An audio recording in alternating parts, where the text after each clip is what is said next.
Telemetry lost. You're fucked. Telemetry lost. You're fucked. So we're having a look at this little model. This is the something or other 600, and we've done. Shush, hey!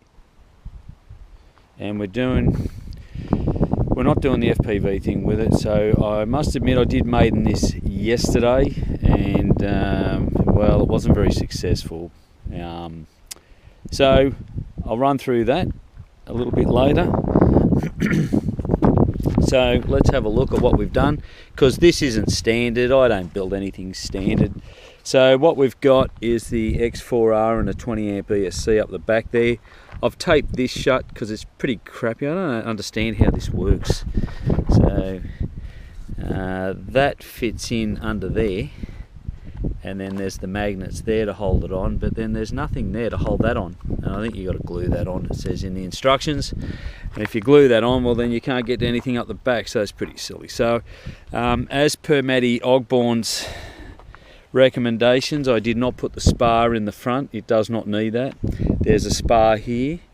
It's got a nice little carbon fibre reinforced aileron, and this here where your ESC goes, well, my ESC is up the back in there because I'm using a bigger ESC. We're using one of these R Vectors. They're a 2550 kV quad motor. They're absolute crap.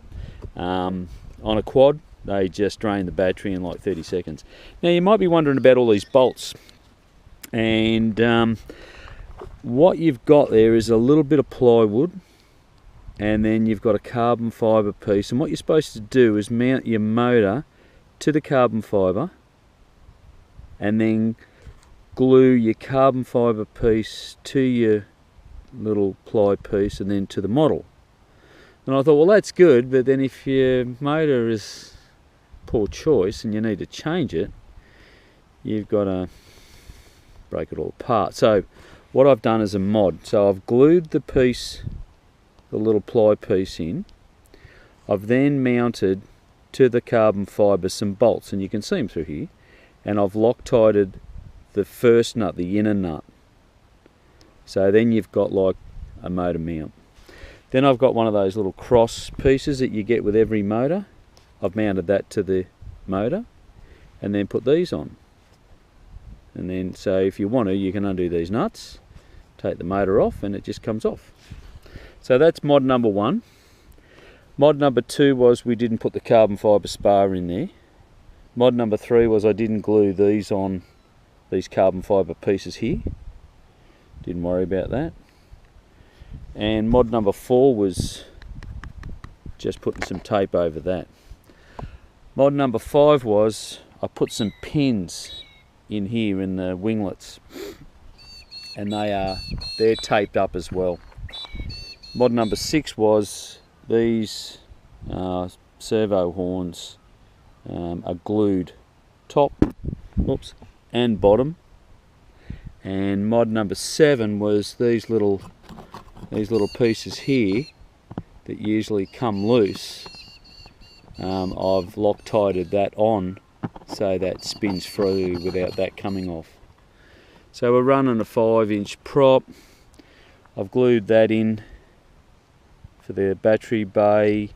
Mod number six was I actually cut the foam out that was on the front, just so you could fit everything in there. So mod number seven was you're supposed to mount all this, and then those little blocks down there, there's like a bay or battery bay that sits above that, like a base, and then your battery sits above that, which means you've got a tiny little battery. So you really can't run something like a 4-cell 2400 in there. And the reason this is all taped up is we had a landing, and we've just made it all nice and pretty. So this is fully charged. This will actually make CG where the CG is supposed to be, which is, I guess, right about here.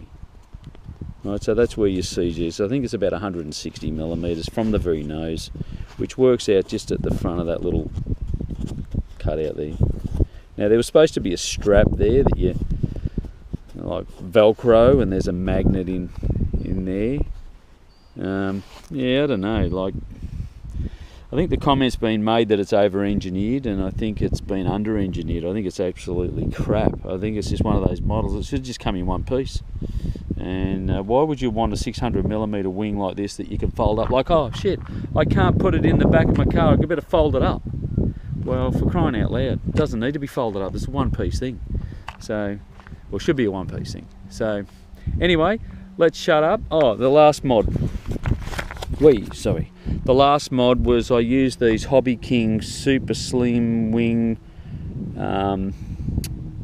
servos. They're really nice, but I had to cut the little tabs off them, and I had to cut out the foam to make it sit in.